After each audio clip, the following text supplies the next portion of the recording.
এমনিতেই ভারত বাংলাদেশের ক্রিকেট ভক্তদের মাঝে সোশ্যাল মিডিয়ার লড়াই বহুদিনের। দুই দেশই প্রতিদ্বন্দ্বী দুই দলের ক্রিকেটকে ব্যঙ্গ করে বিভিন্ন সময় প্রচার করেছে বিজ্ঞাপন চিত্র, জিঙ্গেলও।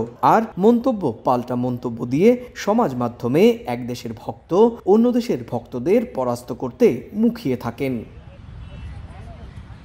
আর সেখানে 5 আগস্টের ঘটনার পর ক্রিকেটে চিরশত্রুতা যেন অন্য পর্যায়ে ছড়িয়ে পড়েছে দুই শিবিরে। আর এমন আবহেই দুবাইয়ে বৃহস্পতিবার চ্যাম্পিয়ন্স ট্রফিতে প্রথম মুখোমুখি ভারত বাংলাদেশের ক্রিকেটাররা। তাই স্বাভাবিকভাবেই টকবক করে ফুটছে ক্রিকেট ভক্তদের উন্মাদনা। ভালোই দেখছি, ভালো মতো খেলতে হবে ওখানে গিয়ে, ঠিক আছে। দুবাইতে অ্যাটমসফিয়ারও তো ঠিকই থাকে, ব্যাটসম্যানদের পক্ষেই থাকে ভালো। আর যা টিম আছে মোটামুটি যদি ঠিকমতো খেলতে পারে তো হয়ে যাবে। होपफुली अच्छा मैच होगा। जो वैसे भी जो चीज़ें चल रही हैं कंट्रीज़ के बीच में भी, वहाँ पे हाई एल्टीट्यूड वाला मैच होगा और मज़ा आएगा।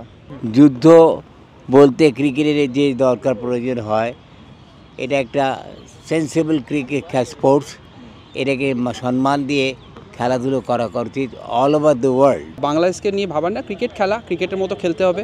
ইন্ডিয়া তো ভালোই খেলছে, রোহিত শর্মা ফর্মে আছে। সুপার প্লেয়ারদের ক্লিয়ার চয়েস, ক্লিয়ারম্যান।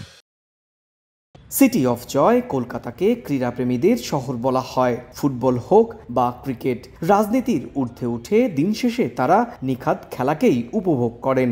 আর তাই ভারত বাংলাদেশের ম্যাচকে শুধুই একটা ক্রিকেট ম্যাচ হিসেবে দেখছেন অনেকেই। ক্রিকেট খেলাতে টেনশন কিছু নেই, এমনি কি টেনশন চলছে পলিটিক্যাল ব্যাপারে আমার জানা নেই, কিন্তু क्रिकेट खेला ने इंडिया अनेक आगे। बांग्लादेश को जहाँ तक हम देख रहे हैं, बांग्लादेश को हल्के में नहीं ले सकते, और हमारी टीम इंडिया टीम तो वेल डिजर्व करती है जीत, और जीतना ही पड़ेगा अपने को।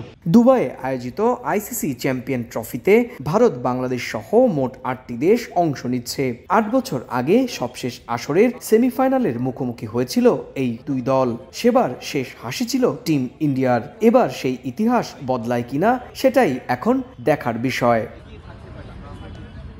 ভারত এবং বাংলাদেশের মধ্যে যতই চলমান সম্পর্কে শীতলতা থাকুক না কেন, 20 তারিখে দুবাইতে অনুষ্ঠিতব্য ভারত এবং বাংলাদেশের ক্রিকেট ম্যাচটি হবে অনেক বেশি উষ্ণতাপূর্ণ, এমনটাই বলছেন ময়দানে আসা ক্রিকেট ভক্তরা। কলকাতার ময়দান মাঠ থেকে সুব্রত আচার্য, সময় সংবাদ।